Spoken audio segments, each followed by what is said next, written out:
For today's video, I'm going to paint a fenrisian wolf, and I'm going to use this beginning part where I'm only using this one particular face for both wolves I'm going to paint, because I'm going to do two variants. And I'm using this particular face because I think it's the best face to use for the beginning of the videos. So I've started off with using Bugman Glow, and this is to be applied into the inside of the mouth and the gums. For the next coat, for the gums and also for the tongue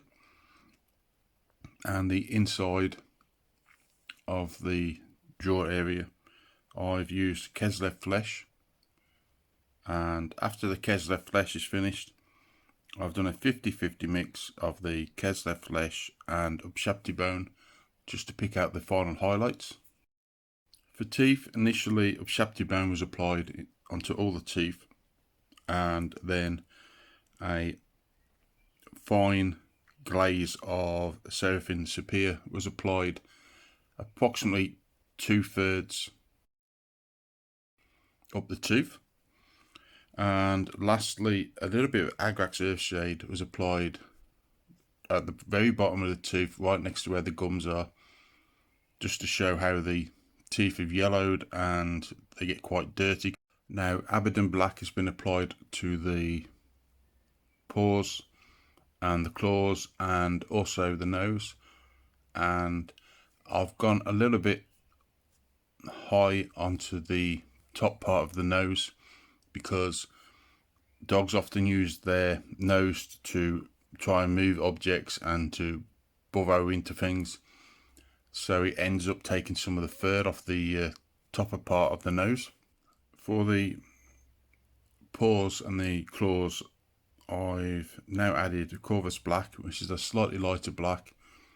so it helps to bring out the detail just slightly. Afterwards, a very small amount of Scab and Blight Dinge was applied, and this time it's just to pick out the very uppermost areas of the detail. And I find giving the paws this black colour will help to make the paws stand out from the rest of the miniature. I've initially painted the fur with Corax White, and you can also see here I've used a fine detail brush to apply a little bit of that Corax White over the sides of the nose, and this is to help show how there's bits of fur, as it gives you that blend between the fur itself and the actual nose area. And after it's dry, I've applied white scar by using the side of my brush to pick out the highlights, and this therefore is going to give you those two separate tones of white into the fur areas. For a brown wolf, the next coat we want to apply is Seraphim Sapir, and we want to cover all the areas where we're planning on having it dark, but we want to use this coat first. Now for the parts that we want to make look brown, we want to use Agrax Earthshade into these areas, but you want to leave a bit of the previous colour, so you end up with starting off with white, then you end up with this yellowy brown, and then finally you end up with the brown. And you'll probably want to apply 2, maybe 3 coats of the Agrax Earthshade to finish this part of the miniature off. Next, for the eyes,